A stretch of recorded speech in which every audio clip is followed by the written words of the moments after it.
Hi, I'm Mira, and in this part of the course, I gonna talk about happiness because why are we entrepreneurs? We all want to be happy, isn't it? But reaching happiness is not quite easy. That in my favorite book, this book is from Eleanor H. Porter, and it's about a little girl, Pollyanna, who just decided to be happy. Uh, Yes, it's a mental state to be happy, and we can decide to be happy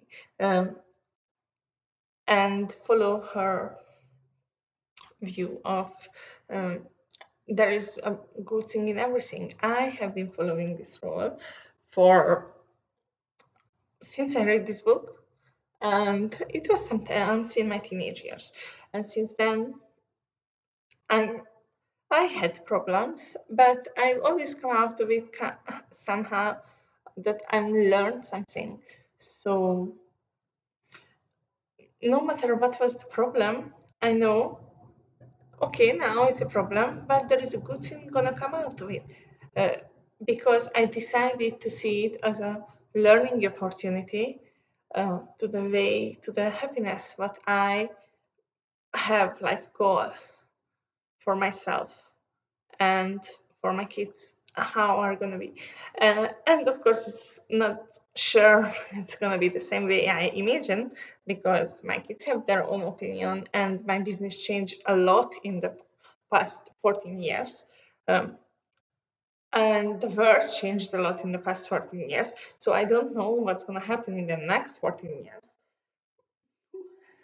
14 years later, even my little one is gonna pass 18, so almost. So now we're gonna start talk about our mindset because our goal is to be happy. Everyone's goal should be to reach the happiness what is good for themselves, not what the neighbor tell you, what you should be, not what your parents or your friends or your relatives say. If someone married, then they should reach an agreement on what's happiness for them. Um, I'm not married at the moment, so I can decide for myself. And once you decided, then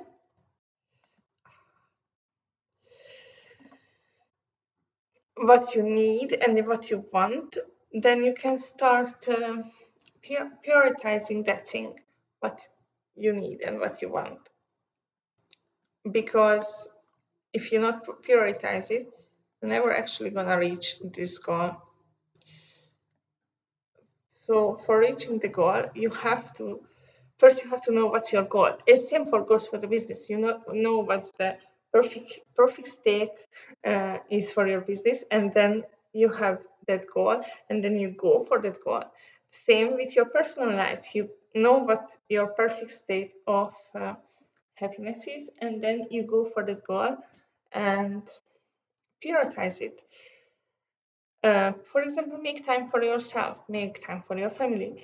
I'm usually publishing newsletter every day, and what I say Sundays is usually go spend time with your family, eat a nice meal.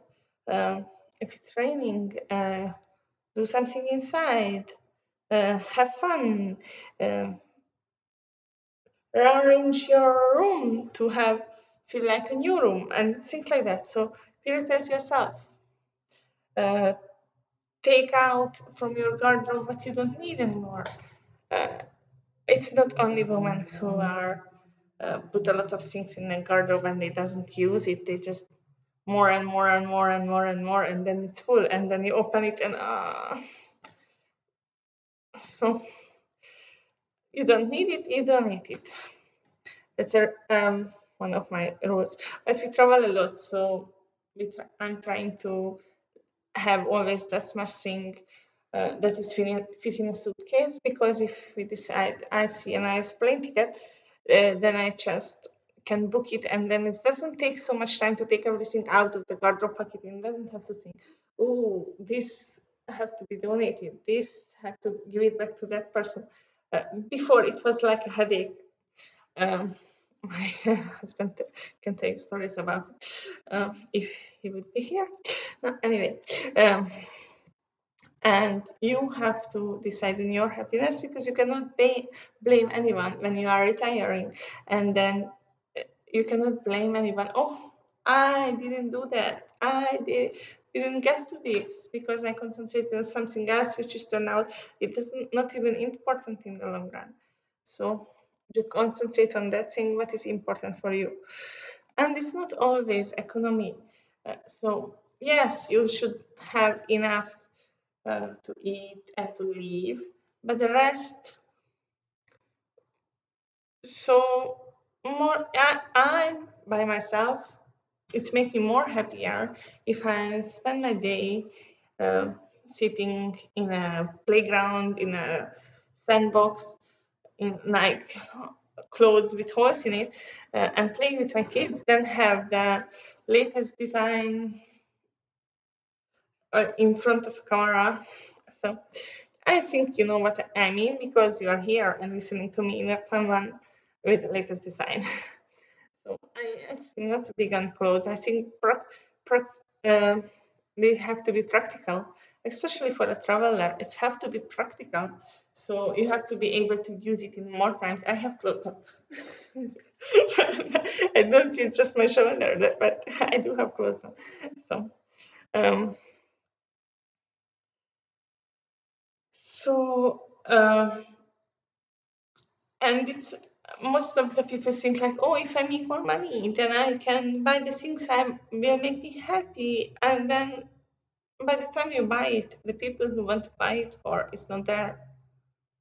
So, or your health's not good enough.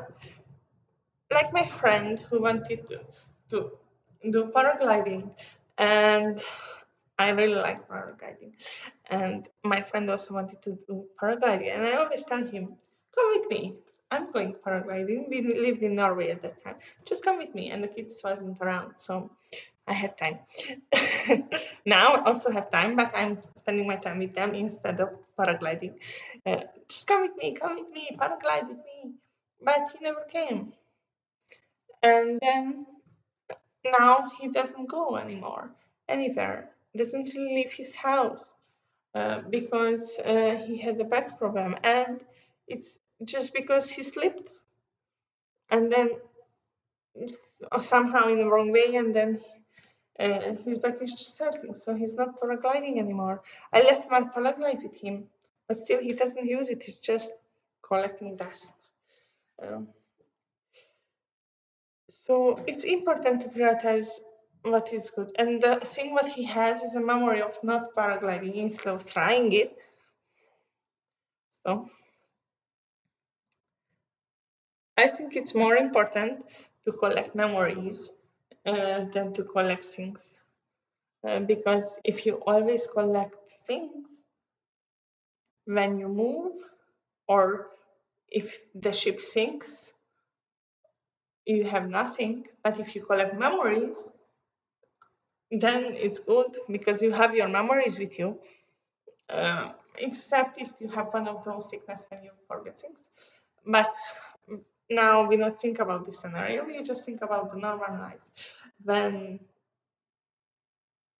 we have the things in our head, everything fine, and then we go with the ship with all our things on the ship sinks, and but even if you don't go with the ship, what if some catastrophic happens like a hurricane come?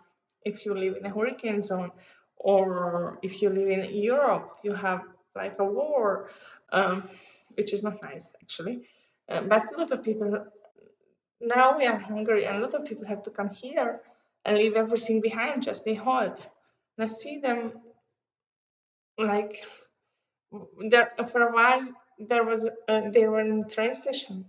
So then I just feel sorry for them because it's not their fault. It's someone else decided. So they have to leave everything behind. Just their memory is there. That's a good example. But also in other countries where there's a war and they leave, or there's a flood, or other green catastrophe. Okay, let's. This is not a happy topic, so let's move to a happy topic because that's what we're here for.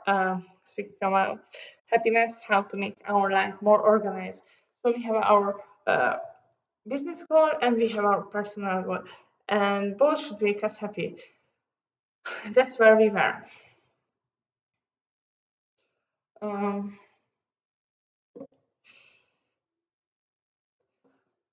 okay, so next slide. I can send you I can send the slide for people who want to.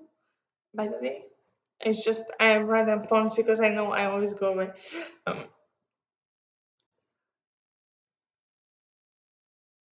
we are here. So do you put on off important decisions and actions? For example, you have to have a difficult conversation. Um, for example, the other day, one of my assistants, she was hired to. So there was some old stuff up. I worked like 14 years now, so some of the stuff need to be updated, and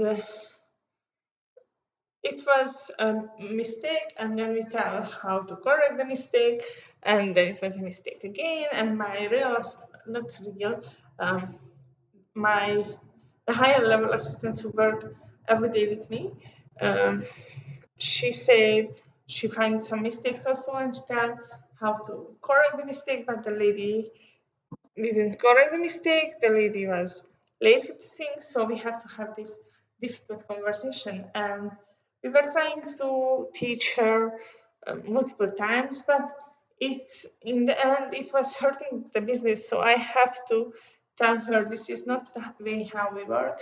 So she have to go back and learn it, and then she can come back and then work again. So this was a difficult conversation, and I was waiting for her to learn, but she didn't. Um, I don't know because this is not her learning style, or this was just not in her genius zone. But in the end, we were putting it off, and it was hurting. And then a lot of us, me and assistant and colleagues, they are so we having a difficult time. So we wasn't been able to be happy, and the business wasn't been able to grow. So it's not always good to put away difficult conversation. Same goes with finances. Most people doesn't like to sort out their finances because it's complicated. It's maths. I like maths, but not everyone likes maths. So putting it off, and then bills have to be paid, and then you don't pay it on time, so you have to pay more for your bills. So it's really important to, if there is a difficult task, that's what you start with. And you see, okay, this is the time I have to do the difficult task. A lot of people recommend, we're gonna get into organization later, but a lot of people recommend time blocking. Me, myself, every week, put the Friday blog is saying difficult things I was putting off all week, and I either solve it that time.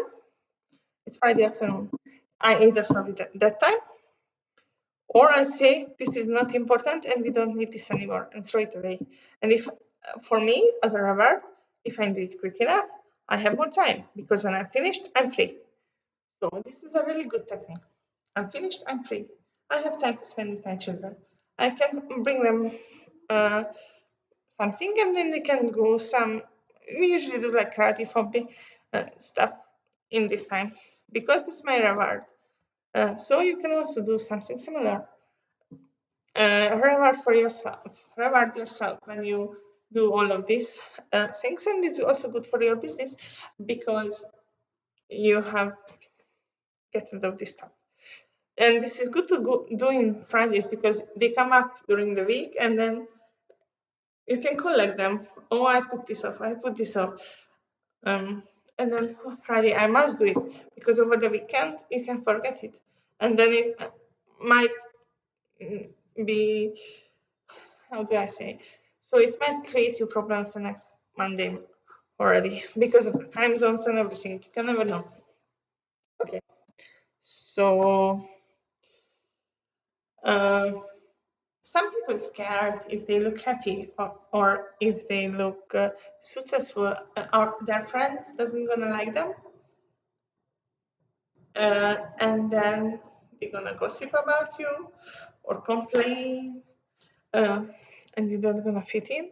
I never had these problems because I never wanted to fit in. I know always that I'm different because I'm just that. um, and I never really wanted to fit in, but some people have these problems. And what I say for all the people, all the clients who say that to me, that they're not gonna fit in, they're scared, they're not gonna fit in if they have the success. This is a mind block. And if they don't get rid of this, then they just doesn't gonna grow. So you gonna struggle in the same level as your friends, because if they not grow, you not grow. You have to surround yourself with people who always want to grow. Uh, and it's in usually in the little bit higher level than you in some things, and then you are in a little higher level than them in other things, and then you can exchange and help each other grow. This is the best thing when you create your mastermind. So uh, they are not real friends if they're gonna hurt your feelings just because you are happy. If your real friends, they're gonna be happy because you are happy, the same way as you are happy when they are happy. So we should be selective of the people who we are spending our time with, because we're gonna look similar to them. So it's really important. Only spend your time with people who are worth your time. Time is very little, very short.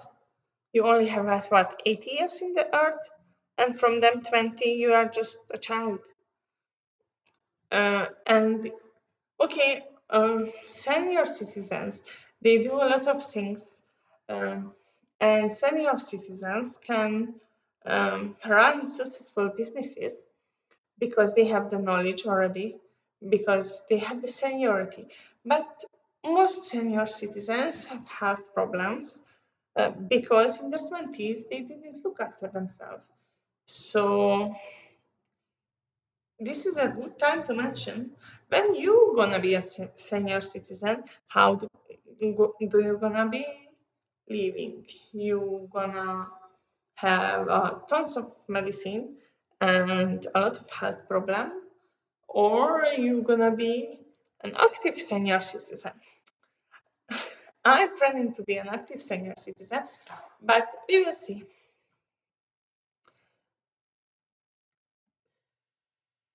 So now, we should always be kind to ourselves, because if we just do a little things, a lot of little things add up. For example,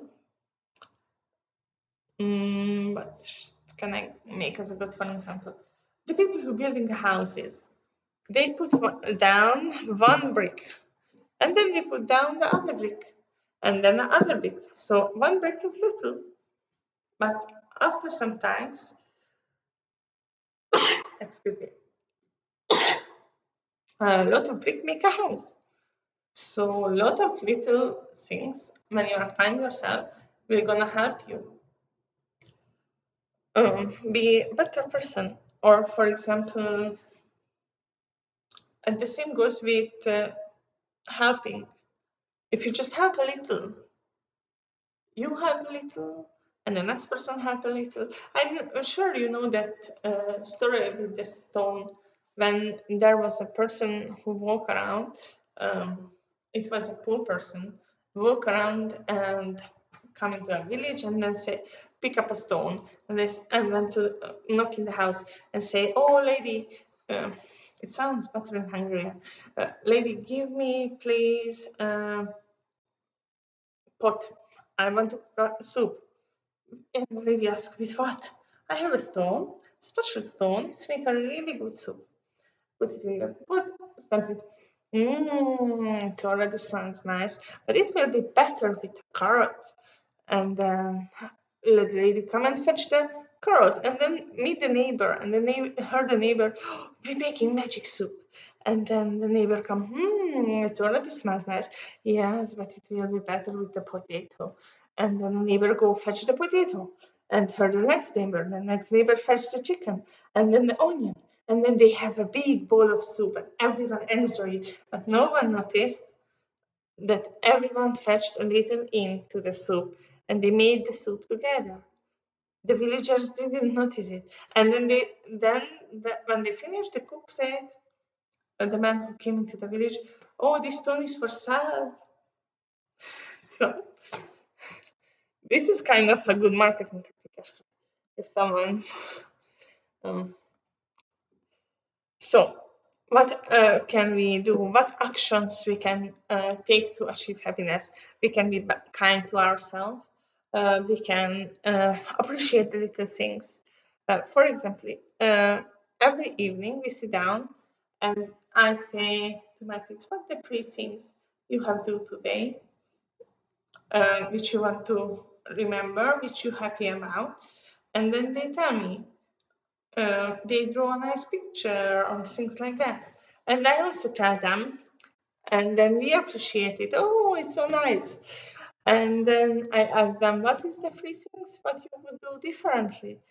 And then they usually say things like, oh, they wouldn't gonna hit their sister next time, or they're gonna one gonna take away the toy, or they look after more not to knock down the juice with their elbow. And it's interesting because some days they are taking care of little things like that, uh, usually when they are sleep more. So it's important. The sleep is also important in our life, not just for children, for adults also, because the children are little mirrors of ourselves. Um, and it's good if we write down what we achieved. Two things we write down. This is also organization, and we're gonna go into organization for transformation next. But this is like a little snippet. Um, we write down our goals. So, for example, I have this calendar. I buy this calendar, which is one page is one day, and then this have the uh, hours. But I usually not full of the hours what I'm gonna do in what hour. If I have appointment, yes. But I use color pencil and then I mark it with different color there. But I write down I want to do this and this and this. For example, today I'm teaching this course. I'm in the office recording all these courses. I have a meeting with a client after that, and 4 o'clock I have a personal. It's like a personal meeting, but it's like kind of a mastermind kind of thing we do here in locally. For the summer, it's for parents who also business owners and have small children and homeschooling or world schooling. And then we just put our children in the playground and then we sit. There is always a bench in the playground, and then we sit in the break and then chat our businesses, chat our challenges about homeschooling. And this is like a wonderful. This is kind of like um, taking care of myself part. It can go in and you see you can mismatch the things. So it's your life. So it's not business, personal, family, health. It's all together. And it have to come together because you are one person. You not have. That's what we were talking about with sorry. One other person in my network about today. It will be nice to have different kind of robots of ourselves all around, but it's not possible and it's not good even. It's better if we teach people who doesn't have jobs. We teach them things what they can learn, and after we teach them we can give them that responsibility, so delegate. we can delegate that. And if we find people who didn't do this, I'm horrible with English grammar, so who are new to this, then it will be, so they gonna do it in the way we want it, because we're gonna teach them in most cases. So some people just not able to learn, but most people who want to learn, then they can learn it, and then they're gonna do exactly the way we want it. So it's good for them because they earn a wage, and it's good for us because it's done, and they give us more time to do more fun things, like paragliding, for example, or go to the dentist in my case. So you should have something always to look forward to, because if you don't have anything to look forward to, why are you here? Then something wrong with your life. Maybe you are here in this course because something wrong with your life, and now you're gonna fix it. The next 30 days you're gonna concentrate on fixing it. So let's get started.